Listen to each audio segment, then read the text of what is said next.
It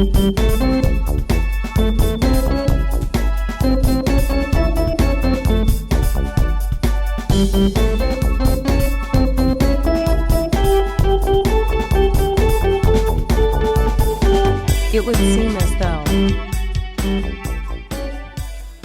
Hi. Hello. Hi, hello. How are ya? Well, I'm here. Same. I'm here and ready for another episode of It Would Seem As Though, the podcast where we talk about anything, everything, and nothing. Mostly nothing. Usually nothing. Quite often, nothing. I am Vesta. I'm Annika.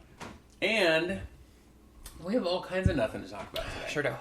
Yeah. Sure do. Well, and we were just talking about something. So let's just start there. We were talking about how I just started watching the Prime Video TV series. Prime? Yeah, it's on Prime. Yeah. Of A League of Their Own. Because I love the movie. So good. Oh my god, I love the movie so much. I've seen it 100 times. easily. Yeah, it's so good. Love it. I still cry every time. It's so good though. So I'm 2 episodes in. Each episode's like an hour. So good. I know. So fun. I will say my favorite thing so far is when these 2 black women are watching all these white people dance in a club, and one of the white women says, "What in the howdy doody white Jesus unseasoned chicken kind of dancing is this?" It is so good. I love it. It is good. I like that there's quite a bit of queer representation so far. Yeah, well, the main character is, who remembers her name, but she started on a show called Broad City with her co-star bestie named Alana Glazier, and they're both hysterical. Broad City was them in New York, hijinks in New York. It's really fun, but she's an amazing comedian. I forget her name, Abby something. Abby Normal, yep. And then also Janet from The Good Place. I know, Darcy Carden. And I love her. Can't quite figure out her story yet because we're only 2 episodes in, but sure. You know, yeah. But I love that there's it's not just telling the white perspective of all of it. And the original movie touched on that for just like a quick little second. Right. When they showed the black woman who wanted to be in, they were like, no, we can't do that. Abby Jacobson. That's her right. name. Anyway, but what you were telling me just before we started was that they were going to renew it for a second season, but they never did. And they said it was renewed, and now they're like, no, just kidding, it's not. And like the cast is irritated. It's just the Amazon or the production company. Well, I don't know what it is, but then in comparison, like I said, that spinoff of Sex and the City, Just Like That, is renewed for a 3rd season. And like Sex and the City's fine. We were just talking about this, but to me, I think I watched it when I was in my late teens because Becky, my biological mother, owned like the box set, so I watched all of it. Which is how I watched it. Right, great. I loved it. Because I watched none of it when it was originally airing. No, me either. And like would I like it now? I don't know. I just think that it's kind of. Nothing about it is interesting to me. It's just, especially in Sex and the City, it's just 4 white women complaining about their lives. So here's what it's funny. 4 rich white women in New York City, in New York City, who don't seem to work all that much, but all can afford these beautiful places and fancy wardrobes and whatever. Yes, which of course is the magic of television and whatever. Sure, but 2 things. One, in the spinoff and Just Like That, there is queer representation, and there are non-white people in it, which I was like, oh, but here was my problem. So I watched the 1st season, I haven't watched the 2nd season, is that clearly from the end of Sex and the City to the beginning of this, they all lived in a bubble where they didn't know what was going on in the world. Okay, good. So it was like, what is this whole pronoun change thing? When did that start? Or like everything that they're faced with that makes it feel like it's trying to be modern. It's like these women have never heard of it. And it's like, what?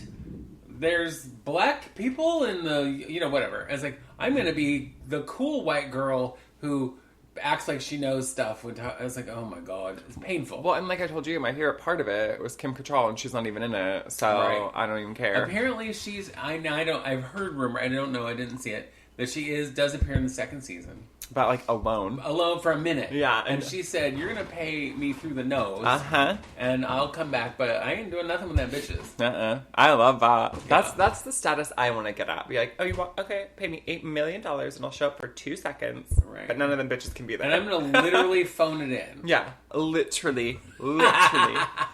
So, that also brings me to, we got an email. Oh, honey. Which I found very interesting, and I think that you're going to find this interesting as well. Okay. It's from my beautiful sister, Linda. Hi, Auntie Linda.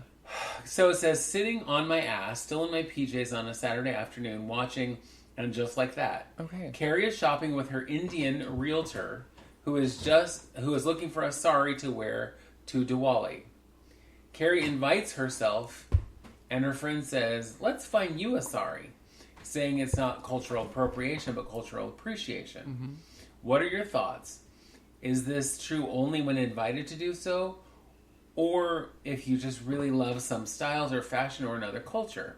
Is it okay to wear it anytime? Inquiring minds want to know. Wow. I know. A really good question. It is a really good question, and as a white woman who has no culture, I'm obviously not the expert on cultural things. I do think, though, in my opinion, the fact that she's invited by her Indian friend to come with her and buy a sari and wear it to this occasion, which is a very special occasion, it's culturally very important. Yep. That's fine. I mean, it's not like she did the whole thing, put the bindi on her forehead. No. Didn't do that, thank God. But I also don't imagine she's going to be wearing it on, Saturday morning to go to the grocery store. Yeah. I think that it's fine. I think if you're invited to do something by somebody of a culture, then it's not cultural appropriation. If somebody's like, you are in Korea, please wear this type of like traditional female garb, or, you're in Japan, wear a kimono, like whatever the case may be. And there are, some of it's gray area, right? So cultural appropriation would be taking something and not giving the respect or acknowledgement back to the culture it comes from. Like wearing cornrows and like, there are some things you just shouldn't do, right? Like wearing cornrows as a white woman, which is predominantly part of the Black culture, African culture, and they were done for a reason with like, protective styling and all of that reasoning. I think don't do it. And people make the argument like, well, cultures should blend. And, what about Nordic culture in antiquity? They wore braids too. Sure, they wore braids, but they didn't wear cornrows. Do you know what I mean? So there's a difference. And I don't think anything that's fashionable or whatever from a culture you shouldn't be so pressed about it if someone tells you not to wear it. Do you know what I mean? Right. Like, it's just something you're wearing. Like, there's millions of other things you can wear. I would say if you're in India, wear a sari. Do you know what I mean? If you're in the culture, like if you're traveling the world and you go to these cultures, wear it. And I know some cultures, Japan, for example, will give you lots of, my friend John, who is not Japanese, even though he wishes he was, went to Japan and they gave him tea sets. And like, would that be the beautiful Jonathan Van Jameson? Yes. They gave him the family he stayed with gave him a tea set and like a kimono. And told him to use it back home, told him to wear it back home because it was like spreading their culture. It was getting more awareness towards their culture.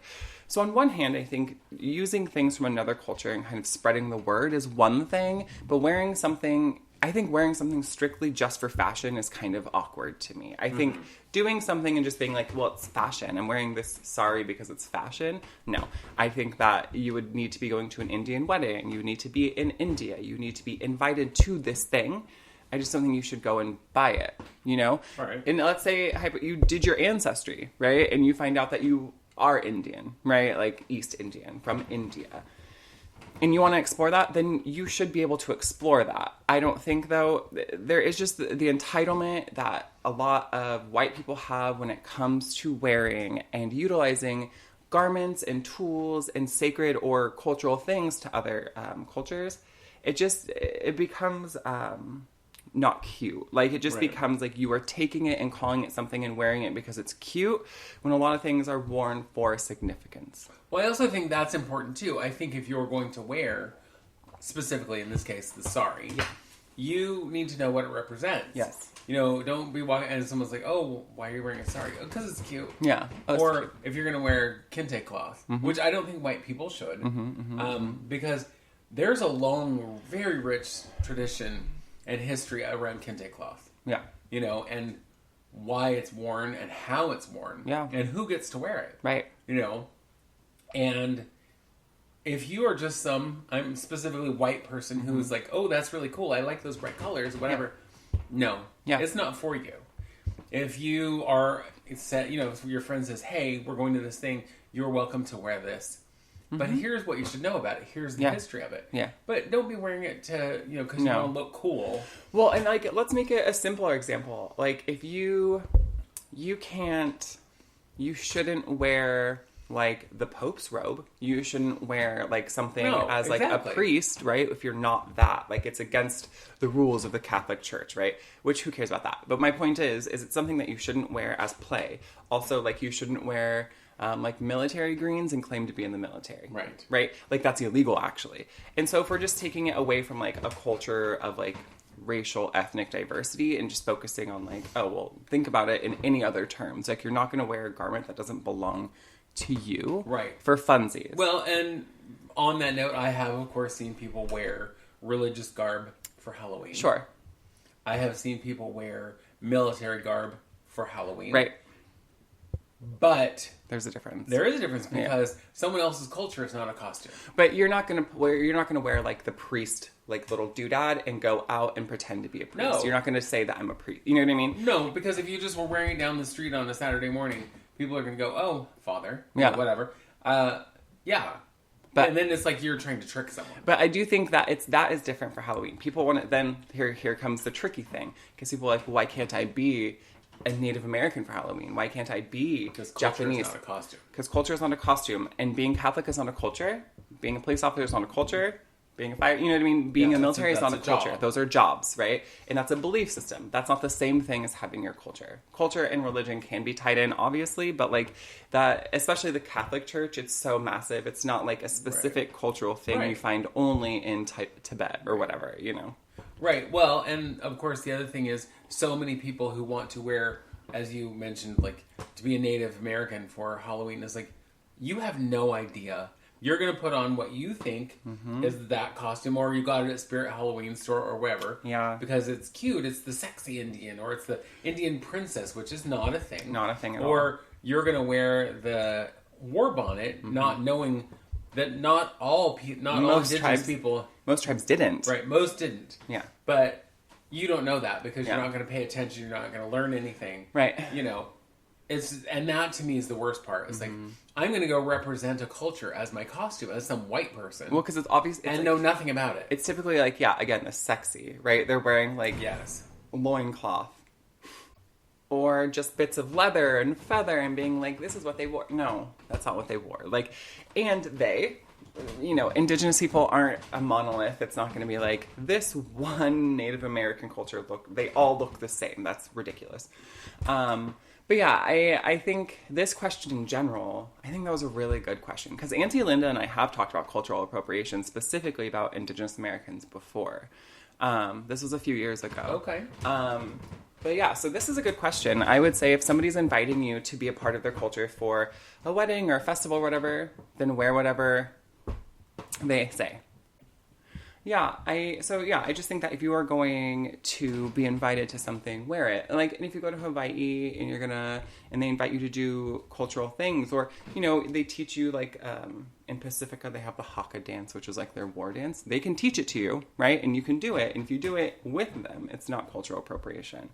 I just think there's fine lines. And I think if you think something is going to be problematic or make the culture feel offended or bad about what you're doing, then don't do it. But if you feel like what you're doing... If you're going to learn that dance in Hawaii, don't come home and turn it into a viral TikTok dance. No. Show your family what you learned, right? Cute, love it. But you don't need to show the world. Or, if you show the world, be like, give it all the credit. Mm-hmm. This is what I learned in Hawaii. This is from this culture. This is why they do it. And that's been happening more and more and more. People being like, I learned this beautiful thing that's from this culture, or, you know, I started doing this with my hair, makeup, body, whatever, which is not mine. I, like, you know, black women have been doing this for whatever, like wearing bonnets, wearing silk bonnets. Black women have been doing that for fucking ever. But bonnets are good for anybody who has hair, because it protects your hair. Yeah. Granted, you're not going to go out in public wearing a silk bonnet on your head. Like, don't do that. Go to bed. Wear it in your house. You know what I mean? Like, do that kind of shit. I have a silk bonnet. I would never wear it in public. I wore it when we were on vacation. You know what I mean? Right. On our little trip to the beach. In a hotel room. As I'm ready to go to bed. Like, I'm not wearing it around, you know? So, I think it is a fine line. And if there's something you want to do, or there's something that you like, maybe just talk to people who are part of that culture, or the internet's your friend. You know what I mean? There's lots of information you can look up. Right. Absolutely. Mm-hmm. You know, it's and thank you, Linda, for writing that email, because that was a really good question. I love that. And speaking of Sex in the City, because that's where that kind of started, I want to talk about this drag story hour that was at Princeton at the Bayard Rustin Center. Love that. At Princeton. Get your shit, bitch. Well, they had to be evacuated because some asshat called in a bomb threat. And how this ties in with Sex and the City is the queen who's doing it, her name was Carrie Dragshaw. I love that. And they were all they were rushed out. They had to get out of there because there was a bomb threat, and they were told there were several bombs around the center.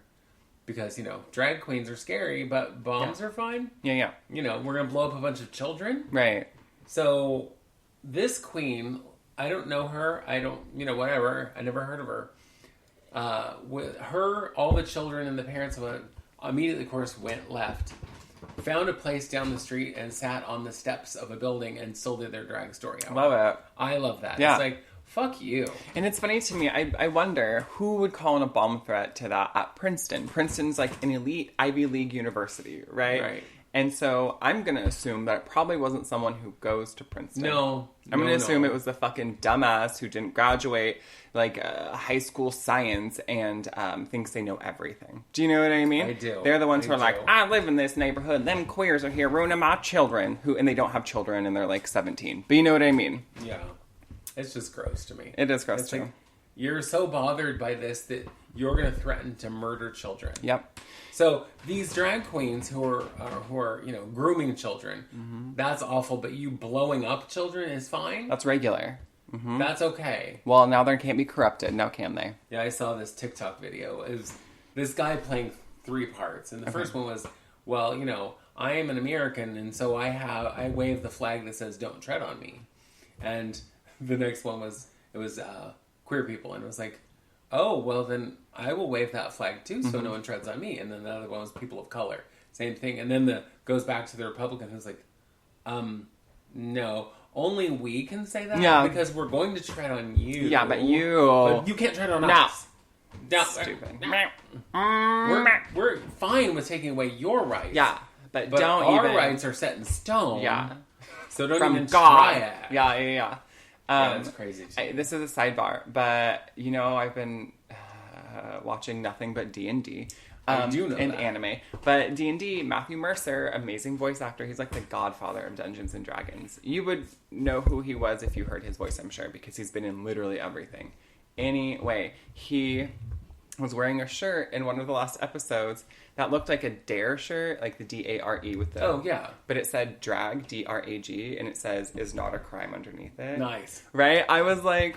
And he's, you know, a cis-het white man who's married to a woman. All of those people at the table are cisgendered, predominantly heterosexual. They're more like queer adjacent or like bisexual. But like, they're just queer nerds, essentially. But that's what I love. And there's a lot of queer representation within the game and with like what the shirts they wear and everything. So I'm like, and they talk about it. And I think it's really important, you know, even subcultures, everyone should be supportive of other cultures and other people. But like, especially something so asinine, thinking that like drag is some crime or full of predators. Like that's the antithesis of what it is, you know? Well, right. But as we've talked about a million times, it's because no one's bothering to look up anything, to learn anything, or they're just listening to whatever nonsense they're being fed. Yeah.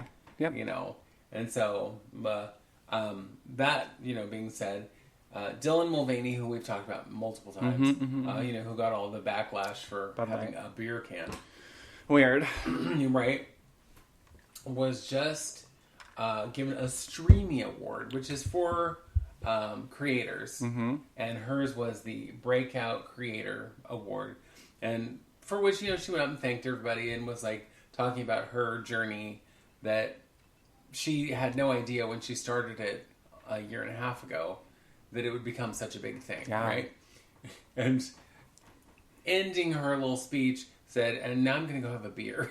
I love that. It was like, little dig there at the Budweiser idiots. I wanted to talk, last week, you told a story about Ella Fitzgerald. Yeah. And Marilyn Monroe and how Marilyn helped her keep this gig At Macombo, at a predominantly white club where they didn't want her there because she was black. And I told the story of Marian Anderson, and I told it almost entirely wrong. Oh, God. Because it just popped into my head, and so I didn't look it up. Yeah. And, even though Google's right here at your fingertips. Yeah. So Marian Anderson, in 1939, was set to perform in Washington, D.C., but the Daughters of the American Revolution barred her from singing in Constitution Hall because she was black.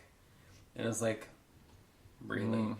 That, those white people, they can't stand it. So she went down the street to the Lincoln Memorial. Okay. And sang on the steps of the Lincoln Memorial. Yeah. And, of course, it became a much bigger thing. Yeah. Because had she just sang at Revolution Hall, the people there would have seen it, heard it, whatever. Great, lovely concert. Yeah. But because it became an actual act of civil rights, it became huge. I love that. And that was probably the one thing in her career that followed her more than anything. Okay. And she was a renowned opera singer. Okay. All the way up to her death. Everybody knew her as this amazing opera singer. So, I just saw, because as we were taking a little break for my mother to come through the room again, I looked up Marian Anderson, and she lived to be just shy of 100 years old. Crazy. And died here in Portland. Interesting. I had no idea. Yeah, me either. Isn't that crazy? That's crazy. But, small world. Also, I did want to talk about Hawaii. Oh, okay. What are we talking about? Well, the tragedy that's happened here in Hawaii. So everybody, obviously knows that they had a big wildfire that 115 people died. 2,000 structures were burned. 2,000. Yeah. That's crazy. And Hawaiian Electric has now taken credit for starting the first wildfire. Oh, shit. Because during high winds they're supposed to apparently shut off the power. Oh. And was it a tornado? Was it that level? Not tornado, tropical storm. Yeah. And so when it's that, they're supposed to shut everything off so that there's not doesn't down happen. Power lines that can cause fire. Well, they did not. And it started this fire. However, they're blaming the county that they're in and the officials and the firefighters for saying that first fire was contained and leaving. Because they said it wasn't contained, and it then started a whole second fire, which caused all the rest of the devastation. Yeah. So, well, and imagine living in like an archipelago, like islands, and there's a wildfire. Like, there's only so much land. Do you know what I mean? And then what? Where are you going to go? Yeah. And think about that. Wildfires can happen kind of anywhere. It happened on islands in the middle of the ocean. You know what I mean? Right. It's like, what are you going to do? Steal someone's boat if you don't have your own and just row out into the ocean and just go stand in like the bay. Yeah. Just stand in like the whatever it is. Well, and one of the big concerns for a lot of the locals is because homes burn, so many homes burn. And so many of these people, not wealthy people, but it's land that people have been trying to get for years.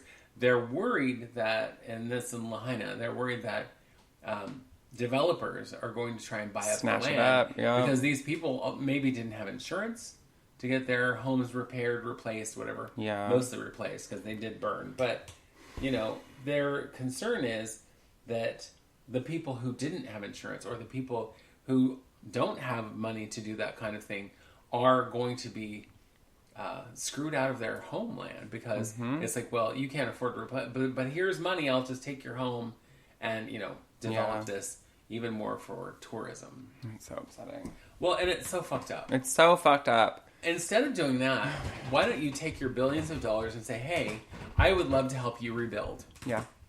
Maybe he's not making any profit. No, but guess what? If you're a billionaire, if I see, that's just it. If I was a billionaire, I'd be like, I would like to rebuild the entire city of Lahaina. Same. Well, and here's the difference, though, is that's why we're not capitalists. And so we're going to break off for a second. Because I'm taking one of my last 2 classes. And right now it's about sociological theories, blah, blah, blah. So we're learning a lot about Karl Marx. I already know quite a bit about him. He wrote about how, the rich people, the people who own the factories, were going to be overthrown by the workers, the proletariat and bourgeoisie, right? So when you're a capitalist and you are commodifying people and natural resources and things, and you're making money off of it, you're making profit, no matter how much money you make, if that's your mindset and you're a capitalist, no money is enough money ever. Right. So you will continually think like a capitalist. No, you could stop working.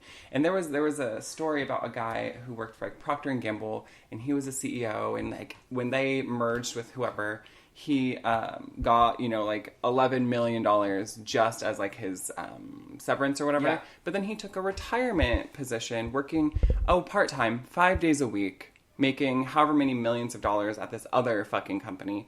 But he is an old man who's able to retire, who already has gajillions of dollars, but still, because that's his mindset and because that's what he's done, he just went back into capitalism and just made more money. And that's just greed. And that's the issue. That's one of the major issues with capitalism. And what I was learning is if capitalism disappeared completely, then the wage gap, the gender gap, a bunch of other shit that is detrimental. So the taxation on the poor and the taxation of the rich, that wouldn't exist. None of that shit would exist if we didn't have capitalism. People could be taken care of. You know what I mean? People could not be in debt. People could work what they wanted to work. Because that's the other thing, is people think capitalism is, this whole system of making money and accruing wealth, which is what capitalism is the only political governmental system in which people want to work. That's not true. People like labor. People like working. People don't like being exploited.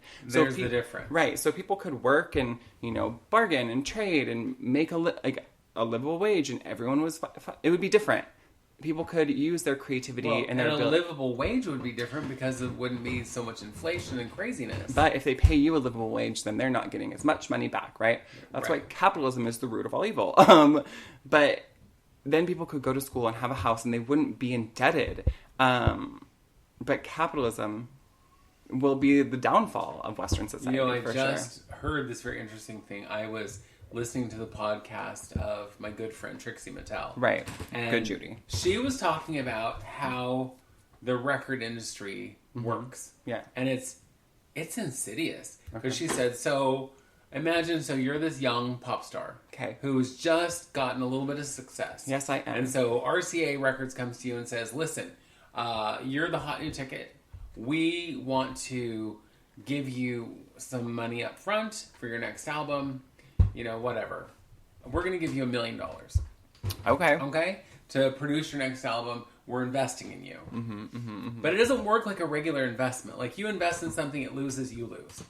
This is, I'm investing $1 million in you. That means you now owe me $1 million. I hate that. And whether that means if the first $1 million you make on your next album tour, blah, blah, blah, I get that. But I'm also getting a piece of the pie. I'm getting some of your recording rights, some of your whatever.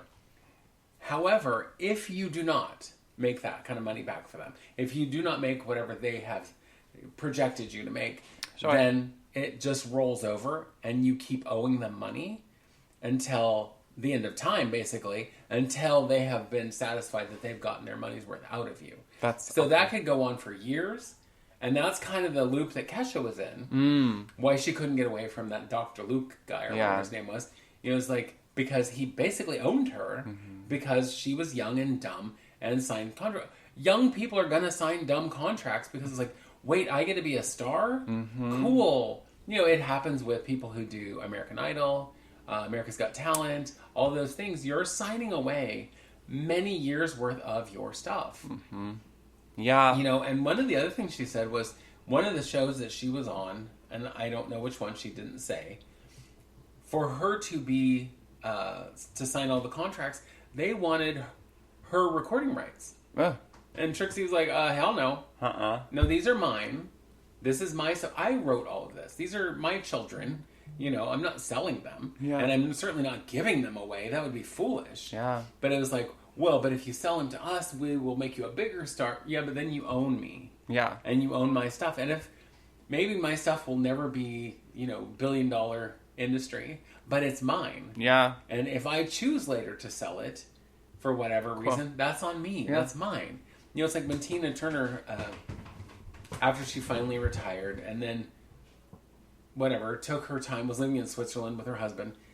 Towards the end of her life, she sold her entire music library. Okay. Sold the entire thing to BMI. BMI? BMG? Whoever. Maybe BMG, I think.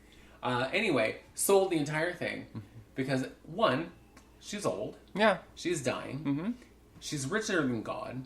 She was like, well, I'm going to take this money. I'm going to sell all this stuff and then do whatever with the money. I don't know what she did with the money. It's not my business. I imagine left some to her husband and her family. But it was the end of her life. Yeah. And she was like, I have amassed this great thing, which was her musical rights. Yeah. You know? So, and that's one of the things, like, and we talked about this before, Dolly Parton, same thing. Mm-hmm. She was like, I won't give away a single bit of my rights because they're mine. Mm-hmm. You know? I love that. She's like, I didn't have children, so these are my babies. Yeah. You know, whatever. I didn't know she didn't have children. Yeah, never had Interesting. children. She has, like, nieces and nephews. Millions of them. Yeah, I'm sure. They're country really people. God, could you imagine if you had Aunt Dolly? Ugh, girl, I would die.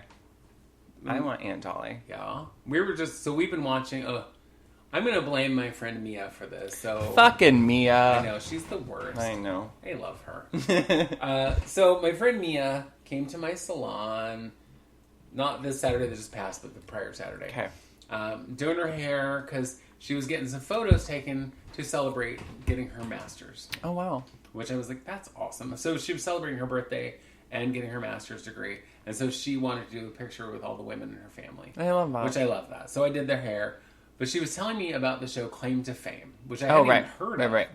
And she was like, oh, you should watch it because we've been watching it. And I bet you'll figure out who all these people, who their claim to fame is immediately. Right.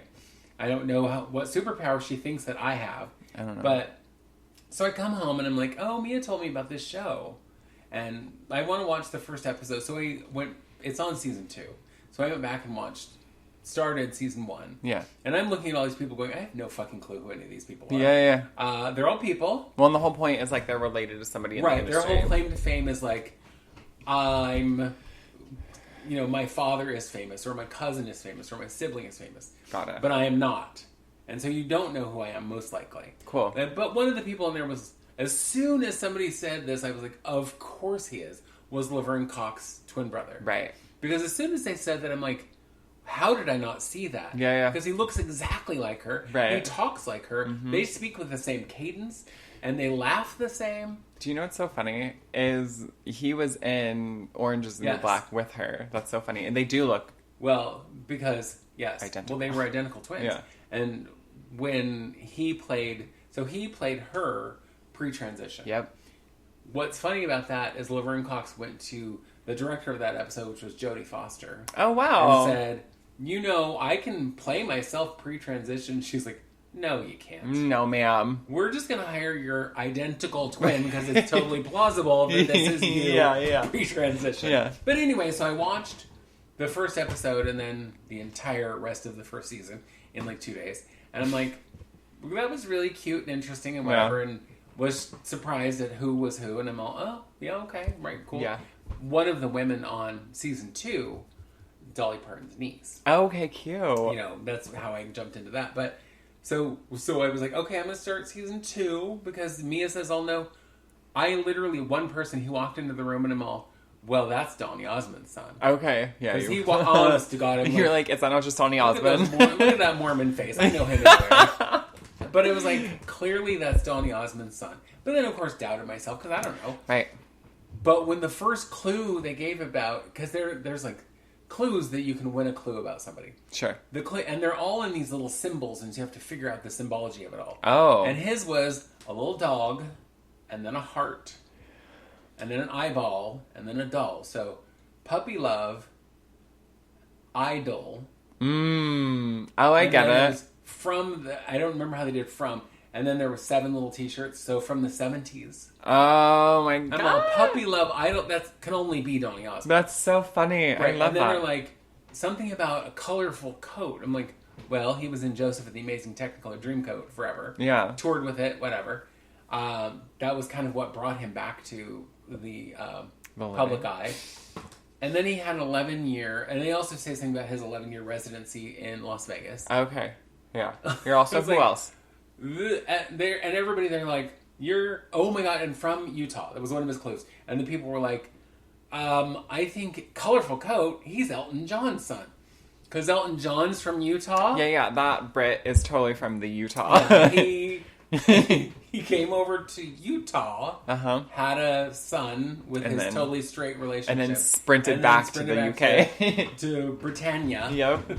It's like, Britainland. And then the first one they guessed was that he was related to Elvis. Because they misread the clue that it was something from Tennessee and blah, blah, blah. I was like, no.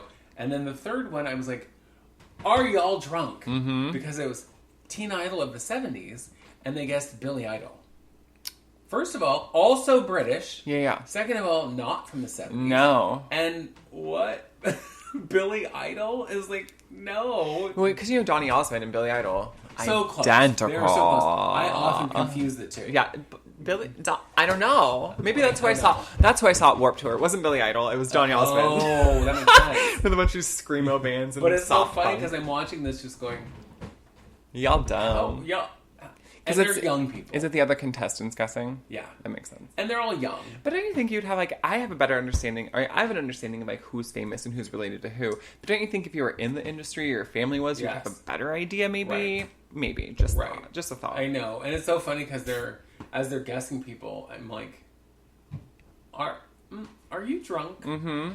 I want to go on it and have no one guess what I'm from and then be like, oh. I'm not really related to anybody. Jesus is my grandfather.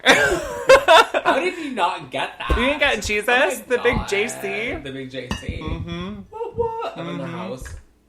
Yes, girl. I love that. This week at my work, oh God, this client who I've been doing her hair forever, mm-hmm. and she irritates the bejesus out of me. Love it. And she's just an irritating person because, and here's why. Because, and here's why.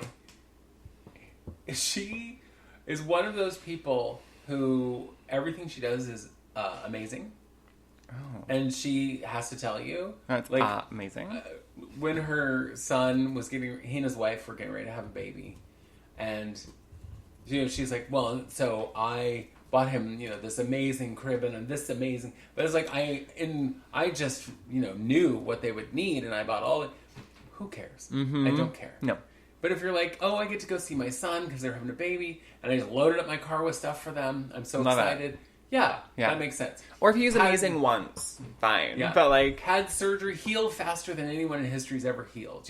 That kind of thing. Oh my God. So this week... Unbearable. Unbearable. We were talking about school. Right. And how my daughter's getting ready to start high school. Which I'm like, how did that happen? She was 3 just a minute ago. I know. And now she's in high school. Anyway. How cute. And she was asking if they had good programs for kids with special needs and whatever. And I was like, I think so. I think that, whatever. And without missing a beat, well, when my son was in school, he, this and that and the other thing, and then just whatever, had this great program. And then they fired the director. And, I'm not homophobic, but. And if anybody starts a sentence with, I'm not this, but.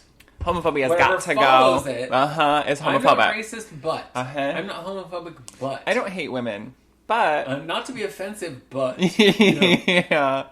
Her next sentence was, but the guy they hired was this flaming queen who was mean and hated all the straight people. And I was like, oh my God. First of all. The fucking narrative. I hate it. I know, it's like, So he hated the people because they were straight because he was this, outrageous homosexual. I'm like, everything you just said is offensive. Makes me want to kill you.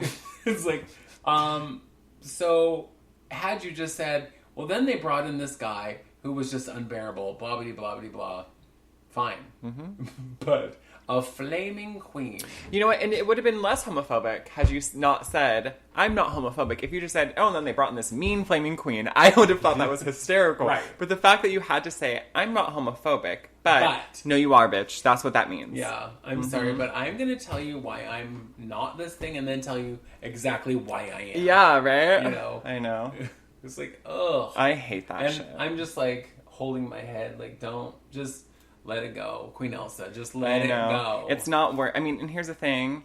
I know, always do what's right, but also choose your battles. Because sometimes it's not going to be fucking worth it. It's not going to be fruitful, I know. Well, not long before that, one of my clients, who was a very nice lady, she's relatively new, had made the statement of where she lived, and I can't remember where she lived. It was somewhere in the South, but reverse racism was prevalent, and I was like, okay, I don't want to correct you, but I'm going to have to, because reverse racism isn't a thing. Isn't a thing. And then it said, bigotry, absolutely. Prejudice, absolutely. But racism has to have power for it to be a thing. And she was like, oh, well, thank you for telling me that. I didn't know that. And, I was like, that could have gone horribly wrong as well. But I was just like, oh, stop saying reverse racism. I know. It's not a thing. No, reverse racism, reverse sexism, anywhere where they're like, oh, it's this, and they say like reverse psychology, that's different. But like reverse that's racism, actually a thing. Racism, sexism, homophobia is prejudice plus power equals this ism. Right? It's not, anyone can be prejudiced against anyone else. Anyone can be bigoted. But to have specifically racism, specifically sexism, it's different. That's when they're like, oh, this is only for women. They're like, oh, it's sexist against men. No, it's not. And definitely it's not because men have the power. So it wouldn't ever be sexist against men. Anyway. Right. No, that whole thing. On a different note. Yeah. I'm sure we talked about some time ago that Disney is reimagining Snow White.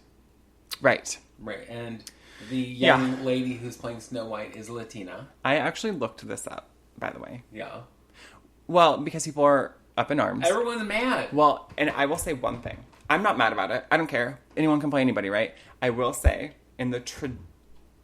I love that she's Latina, but her name is Snow White. Right, because she's pasty white. Because her skin is as white as snow. Like, that's what it says in, like, the fairy tale, right? Right. So, whatever. It is what it is. I don't really give a shit because she's a fictional character. But, like, it is funny that she has hair as black, like, black as whatever, and skin is white as snow, and lips as red as blood, and she's a Latina. But whatever. I'm not mad. I don't care. It's just interesting. Well, but the new reason people are mad is because Rachel Ziegler has done all of these interviews where she's talking about their reimagining of Snow White and how Snow White is... Who is Rachel Ziegler? The young girl. Okay, she's a Latina girl? Yeah. Okay.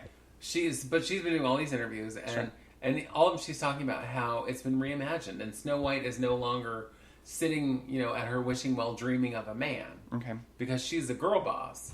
She don't give a shit. And she is out in the world doing her own thing. She doesn't need it. And she has mentioned on multiple interviews how the original movie that was made in 1937 right is outdated. Well, yeah. I would hope so. Yeah. Yeah. And it's like, and so people are all mad because they're like, but this is a classic and this is this beautiful gem. Then watch that movie. Do you know what's so weird? If you're so mad about them remaking it or changing it or whatever, just don't watch it and just watch the original. Sit at home and watch on the Disney Channel. You can watch the original Snow White as many times as you like, and it will always be the same. It's interesting to me because I know that people are up in arms about like Cinderella with Camila Cabello and all that, right? But less so. And I feel like, do you know how many times like Cinderella has been remade and reimagined, but still everyone was white, so no one cared. Right. But it's like reimagining it and adding race into it. Too much. No, you're crossing lines. Yeah. Here, I will tell you my one issue with this. I don't care that she's Latina, not at all. That they didn't use little people. They used one little person. Correct. That's dumb. Because my good friend Peter Dinklage had made this comment saying, let's not make any of the people in it the dwarves. But let's not make them, what the Hollywood stereotypical nonsense that you use for that. And apparently Disney heard, don't use dwarves, don't use little people, don't use small actors to play these parts. So they didn't, and they used, like you said, one, and it was like, yeah. But so the new movie's not called Snow White; it's just called Snow White. Yeah. It's not Snow White and the Seven Dwarfs. It's just called Snow White. That's the biggest controversy I've seen about it. Is like watching TikToks or social media of little people saying, "Really, these like iconic roles for little people now went to one little person." Like, and because everyone knows there are no actors who are little, except Peter Dinklage. He's the only one. The only one. It's like now that Vern Troyer's dead, it's only Peter Dinklage. Only Peter Dinklage, yeah. And what is his name? The actor who played like all of the parts in Harry Potter. Also the guy who plays Willow. Same guy. Oh yeah, he's who else he is? Leprechaun. Because he was the only other one. Everyone knows. Yeah, there's only three little people. And one of them died, so there's no one to. So what are you gonna do? So that's just crazy. So I just feel like weird, right? We're able. I don't care. I'll probably see it. I don't really care about the reimaginings very much, though. Most of them I don't actually like. I love the reimagining of Beauty and the Beast. That's about the only one I really super liked. I didn't see the. I also love the reimagining of Cinderella. It was beautiful. Wait, with Camila Cabello? No, that's not Disney. Okay. The one with Kate Blanchett? Kate Blanchett. Oh, that's stunning. First of all, she's evil. I love her level of evil. No, that was going to be like in the same vein as like, Little Mermaid, like the ones that they just recently reimagined. I didn't know that was like the original one. That was like the first one they reimagined, isn't it? Yeah. But no, that was beautiful. And I wanted to be Lady Tremaine because I was like, do you see what she's wearing? First of all, yes, her wardrobe stunning. Yes. But Kate Blanchett, I'm sorry, could do anything. Whatever she wanted. I will buy her in any role. I don't care. She's amazing. She's beautiful. Yep. She's fantastic. Now, all of their reimaginings obviously haven't been successful. Sure. Like The Lion King. Yeah. Did you watch it? Well, of course I did. I didn't. I did. I just... Meh.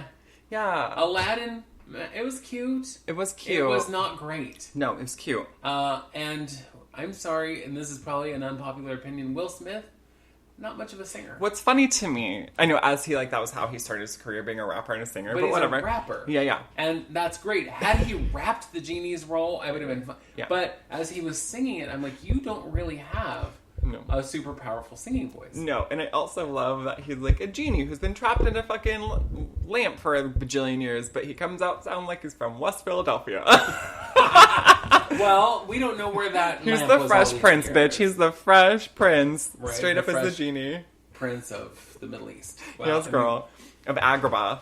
But I will say, so my thing with Beauty and the Beast was it fixed some stuff for me. Same. And as did Cinderella, fixed some stuff for me. Because with Beauty and the Beast, it was like, little boy answers the door. Little boy answers the door, she puts a spell on him, and in 10 years, if he doesn't get his shit together. He was 11? Yeah. Well, so in the reimagining, he's already 21. Okay, yep. But he stays 21 for like the next 10 years because he's under a spell. Right. That makes more sense to me. Yep. They've just frozen everything in time. Yep. And if he can get his shit together in 10 years. Opposed to being like, I'm sorry, you're in middle school? You better do what I want or you're cursed. Let in a stranger. Have you met a middle school boy? Right. They the worst. They the worst. Right, they don't listen. They know better than you. Oh, girl. But yeah, so it all cleared up a few things. I still am unclear as to how Mrs. Potts had a little child because she was an old lady. Listen. But women age quicker in history. Yeah, she might have been 20. She was 35 and just looked 700. Even though in the cartoon she was Angela Lansbury, who was like 80. Well, but whatever. But one of my things for Cinderella has always been, how in the fuck did that glass slipper not fit at least one other person? Yeah. But my good friend Helena Bonham Carter, who plays the fairy godmother in the reimagining, explains to her that the shoe has been bewitched to only fit her foot. Love that. And I'm like, thank you. Thank you, Helena. Yeah. Because, I wonder about the dumbest things. No, agreed. Because when you mentioned this to me the other day, that like something will happen in a movie and then you'll just be caught on what that thing is. Yeah. Like, well, how are they going to get that baby back? Or how did they all get out of the water? Or whatever it is.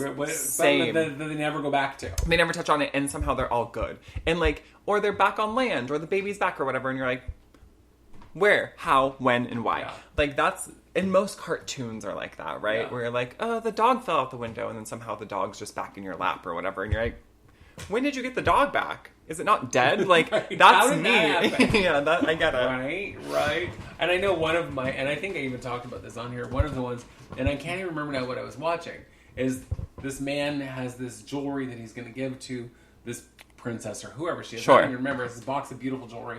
And for whatever reason, he sits it down on the wall, you know, like outside. Yeah. And then gets sidetracked, walks away, does the thing. They never go back. Where's that jewelry? Bitch, where that? What? Did someone take it? That was a box of expensive jewelry. Where'd it go? Did somebody pick it up? Did I'm- someone walk by and go, woohoo, jewelry. I I'm can now live in a obsessed. castle. I'm you know, obsessed, and yeah. it's so dumb. Yeah, but I get it's it. like, No, I get it. or someone will leave water running. Oh, and then walk never out of turn the it room, off. and I'm like, you should probably go turn off that water. Yeah. No, I'm with you. It's so silly. The only movie that focuses on something cooking and then it goes haywire is the movie Scream, when she puts on popcorn and never goes back to it and it catches fire. The very first Scream. And I love that. Right. Because thank you, yeah, it would. That's continuity. That's continuity. I mean, you know. I'm with yes, it. poor little Drew Barrymore is then murdered. I know, but she does. I love that even in that opening scene, she does such a great job because I just recently rewatched all of the Scream movies and I love it. I mean, I love all the Scream movies in general, but that opening scene with Drew Barrymore, she's a baddie. I also love that Drew Barrymore is the face on the poster Yeah. of Scream. And in it for she 5 is in seconds. the first 5 minutes. Yep. 10 minutes, maybe? Maybe. And she's murdered. And it's like, wait, what? Mm-hmm. Because the rest of the movie is, the star clearly is Neve Campbell. Yes. As Sidney Prescott. Right. And it's like, but, and trickery. Yep. It's to get people to go watch it. Because But- Neve Campbell was what? In Party of 5? And that was it? Yeah. Yeah. And Drew Barrymore was a drunk 11-year-old in E.T. or whatever she was. You Well, know? she was like 5 at E.T. She was a drunk by the time she was 11. She wanted to speed up the process. and get it done She was early. like, let's get this aging know. done. But what's interesting to me is the first time that had ever been seen in the movies was in the movie Psycho. Okay. Because Janet Leigh was the star of the movie. She was a big, big star at the time. Right. And everyone goes to the movie and, oh, Janet Leigh, I love Janet Leigh. Clearly, she's going to somehow make it through. Yeah, murdered. nope. And when she's murdered, the whole movie shifts and it's now about him. Yeah. You know, and it's like, but... Wait a minute. How could she be murdered? She's the star of the movie. Yeah. And it really fucked people up, but Yeah. it changed movie making. I love because that. Hitchcock, genius. I know, also... Twisted genius and a perv, Yeah. but genius. Yes, right? Yeah, I'm going to say as a human being, Awful. garbage. Yeah. But and multiple things can be true. More than one thing can Yep. be true. And in this case, well... He's a shit human and kind of a creep, but also a really good movie maker. Right. And I like that that's what we focus on. But Right. you know what he does? Makes great But he film. was, not to be offensive, Yeah. but... But... Oh my god, I was just going to talk about... Melanie Griffith's mother, who was played in The Birds. right. She was also in the movie Marnie. And for some dumb reason, I'm blanking on her name right now. I normally know her name. But anyway, she was the star of The Birds. Tippi Hedren? Tippi Hedren. Hitchcock was Awful time. obsessed with her. Really? Yes, he was obsessed with her, and he was married. You know, had a child. His wife worked on all his movies with him, so it's not like she was at home not knowing what was going on. Mm-hmm. But he was obsessed with Tippi Hedren, and to the point where she was like, "I don't ever want to do any of your movies again because you're creepy, weird, and yeah. whatever." And he kind of tried to destroy her career. Weird. But who knows Tippi Hedren beyond The Birds and Marnie? I mean, You yeah. know, it's like really. Because he was such a shit to her. That's so weird to me. Yeah. Well, and I think that's... You know, this is not our topic. We don't really have one. But... We don't. We had one, but we're not even going to get to it. No, I think that's like... If you want to be in Hollywood and you want to make film and you want to be a part of that industry, no matter what, if you're an agent or a manager or a director or whatever, don't be a fucking creep and an asshole, right? Harvey Weinstein. Yeah. But also, Stanley Kubrick, how he was like an asshole to Shelley Duvall. Right, making The Shining. Yeah, and made her like do scenes over and over and over to like exhaustion. In the hopes of breaking her. And he did. And he did break her. Because she was in, 3 movies ever? Like, she was in The Shining, and Popeye, and that was kind of it. And a couple other little things, but yeah. And now she's a woman who's battling mental illness. And she talks about that. She talks specifically about how that movie, because he made her do it to the point of exhaustion, so, like, her tears and her screaming is real because she's over it. Right. That's upsetting. That's so upsetting to me that, like, you would just want to break a human. Like, you are creating reality, and it's fantasy, right? None of this is real. It's a movie, and you want to break somebody that badly to get a good shot? I'm sorry, but if you hired someone, I'm assuming it's because they were good in their audition and you think they're a good actor. Why do you need to do this method acting beyond where you're torturing them? Girl, I don't get it. Yeah, no. It's upsetting to me. Poor woman. What's interesting to me, too, is these people who other actors don't want to work with because they're method actors. Mm-hmm. They'll stay in character the entire time. I hate that. You know, it's like, I don't want to break character because I need to live the... Really? Because if you're a good actor, you should be able to turn it on, turn it off. Mm. You know, maybe it's not so quick, like it takes you a few minutes to... Well, and I feel like... to live in the character for the filming of the movie. I think method acting is fine if you know the difference between your real life and what you're working on. Do you know what I mean? But if you're going to continually walk around and acting like that character, that's obnoxious to me. If you're going to dinner with your family acting like the character, that's tiring. You suddenly have a British accent for 6 months. What? Madonna. And, you know, whatever. But it's like... Are you telling me Madonna's not British? She's... Midwestern. British by the way of... the same way we're British? The Bronx? Where did she grow up? Didn't she grow up in Long Island? I don't have any idea. Yeah, look, I think she's... But whatever, she's here not from... is a controversial opinion. Oh. I don't give a fuck about Madonna. Even in the slightest. I know. Me neither. I think that her style back in the 80s was like everything I could have ever wanted. And I love the movie Desperately Seeking Susan. But like, other than that, I don't really care. Frankly, in my opinion, she did one movie that as we mentioned as we started at the beginning of the show talking about, A League of Their Own. Oh, right. Which I've watched hundreds of times. Yeah. Because it is so good. And she's great in it. Yeah, yeah. But everyone's great in it. Agreed. Why? Because it had a great director. Because Penny Marshall. That's right. Penny Marshall did it. And she was amazing. You know, but her daughter's also in it. Penny Marshall's daughter. Really? But, yeah, Madonna... So I'm going to say this. I love what she did for women. I love how she pushed conversations and pushed things beyond people's comfort zone and be like, yeah, women can be whatever the fuck they want to be, and it doesn't have to fit into your nice little box of what you think we should be. I love that. She's also kind of like an exploitative person. Like, she would hire people, her dancers, and they would be with her for a long time, and then at some point, she would just leave them behind. Like... No, reasoning, just like, oh, different direction. But after these dancers had been with her for years, right? And that to me is just like weird. You could be like, hey, I'm just going to go in a different direction, have a conversation. That person's a part of your life. Like that person's your friend, family. Like, I just feel like it's weird. I think people who become celebrities and have too much power sometimes wield it for evil, and I don't understand. No. You know? No. Well, and the other thing is I think because she was so groundbreaking in the 80s, and even the early 90s, that she now continues to try to be groundbreaking, and now she's just an old lady who's still doing music, and cool on her. She's on a world tour right now, and Bob the Drag Queen is opening for her, and I love that. Yeah. That's awesome, but you should also be, I think, happy with the place that you set in the world and not keep trying to reinvent it. Yeah, just stop, girl. And I'm not saying just live, rest on your laurels or whatever. Yeah. But... keep doing music, keep being you, but you're now not going to be the influence you once were because she's in her 60s. No, Jared and young Hall, kids are not going to be like, no. Oh, I want to be like Madonna. They're like, Madonna's the age of my grandma. Yeah, so. Honestly. Well, it's funny, too. Remember when... But she looks like Marilyn Manson. A Catwoman. When Lady Gaga came out, and everyone was like, oh, she's just Madonna. She's just reinventing Madonna. And it's funny... In a more recent interview with the last couple years, because Lady Gaga's heard that literally her whole career. Right. She was like, oh, it's funny, because I write all my own music, and I produce my music, and I do all these things that make me much different than Madonna. And I'm like, shit, girl, like, we're just cut her off at the knees and be like, I'm Well- sorry, I do everything and Madonna's just a face. I'm like, oh my god.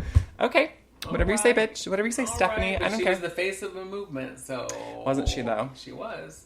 But I mean, how I many guess- Would you you want to be compared to Madonna, with the though, rubber forever? bracelets? No. No. With the mesh gloves and the I rubber love that. bracelets and all the things. And there was a name for the girls who dressed like, and boys, Madonna wannabes. You know? Is that what they were called? Yeah. That's silly. Well, when they were walking around, I thought it was going to be trying to something... look like Madonna. I thought it would be something cute, not a Madonna wannabe. That'd be like a cute name. Like Yeah, a... it was one word. Madonna wannabe. Madonna wannabe. Hi, I'm from Madonna wannabe. Where's that Camp Madonna wannabe? Madonna wannabe. It's on the coast somewhere, I think. Yeah, somewhere between Jersey and Britain. Right. It's in the middle of the ocean. And Right. you develop a British accent even though you're not Yeah, from there. Right, absolutely. It's weird. That is one of the Madonna things they wannabe. teach you at Camp Madonna wannabe. Oh my god. They teach you a British accent. Yeah. Mm-hmm. They teach you, how to be shocking. Silly goose.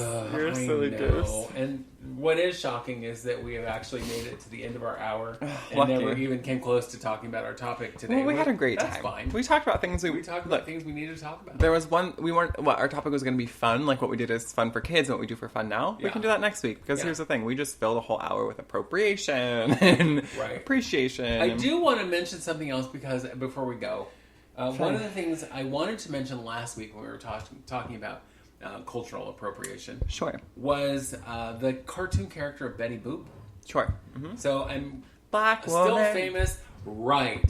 The character, who was a white woman, was based on a black woman. Yep. She stole her look, she stole her act, she stole her voice, she stole her hairstyle, Everything, yeah. Down to the last thing other than her skin tone. Because she has, what, finger waves? Like, Yeah. Betty Boop has finger Yeah. waves? Yeah.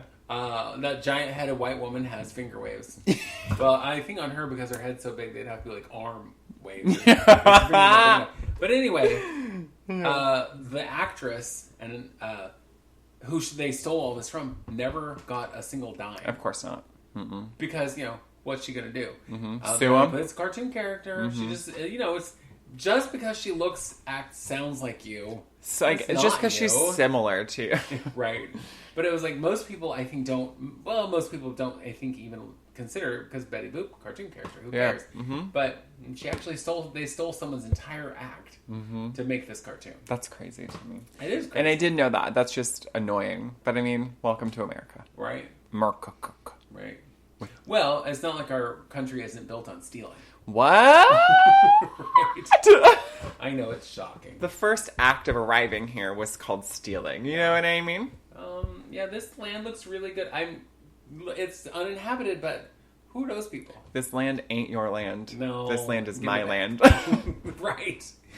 Anyway, on that note, we've run out of time and all the other things. So Yeah. we're going to go. And if you Yeah. want to be cool like my sister Linda, Yeah. send us an email and tell Do us it. all the things or ask us a question, because that was a great question. Yeah, I And, loved it. We had some good conversation about that. Or just tell us whatever you'd like to tell us. Or You love tell us. us what you want us to talk about. You and we hate might us. talk about it. Yeah. Because, that's what we do. Sometimes. So send it to itwouldseemasThough at gmail.com and we will respond. We always do. Mm-hmm. And we will be back next week. Yeah. Because that's also what we do. Yeah. And we'll talk to you then. Okay, goodbye. Bye. It would seem as though.